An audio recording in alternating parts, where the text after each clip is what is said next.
చాలా సంవత్సరాలు బట్టి ఈ పైరసీ అనే మహమ్మారిని ఆ బారిన పడ్డా మేమంతా ఎలా తప్పించుకోవాలి, ఎలా బయటపడాలి అని చాలా వర్రీ అవుతుండేవాళ్ళం. ఇది ఫిల్మ్ ఇండస్ట్రీ మీద డైరెక్ట్గా ఇండైరెక్ట్గా లక్షలాది మంది ఆధారపడి ఉన్నారు.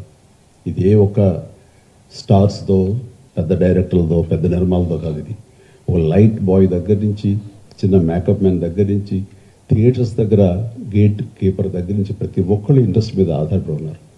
ఇంతమంది కష్టాన్ని ఒకడు అప్పనంగా వచ్చి దోచుకుంటుంటే, దౌర్జన్యంగా వాడు ఎదురు సవాళ్ళు ఇసురుతుంటే ఇది తట్టుకోలేని పరిస్థితి.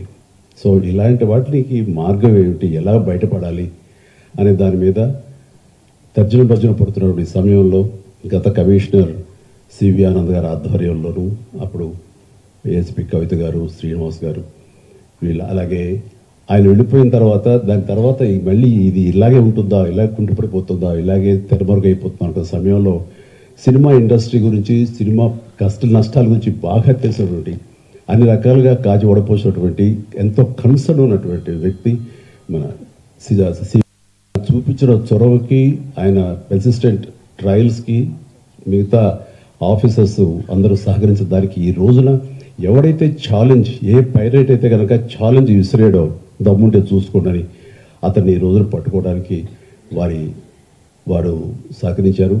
అది వారి మనస్ఫూర్తిగా వారికి సహకరించిన ఆఫీసర్స్ని, కవిత గారిని, శ్రీనివాస్ గారిని, ఇతర మహేష్, మన సిఏఎల్ని, వాళ్ళందరూ కూడా మనస్ఫూర్తిగా పరిశ్రమ తరపు నుంచి, నా తరపు నుంచి నా అభినందనలు, ధన్యవాదాలు మనస్ఫూర్తిగా తెలియజేస్తున్న సందర్భంగా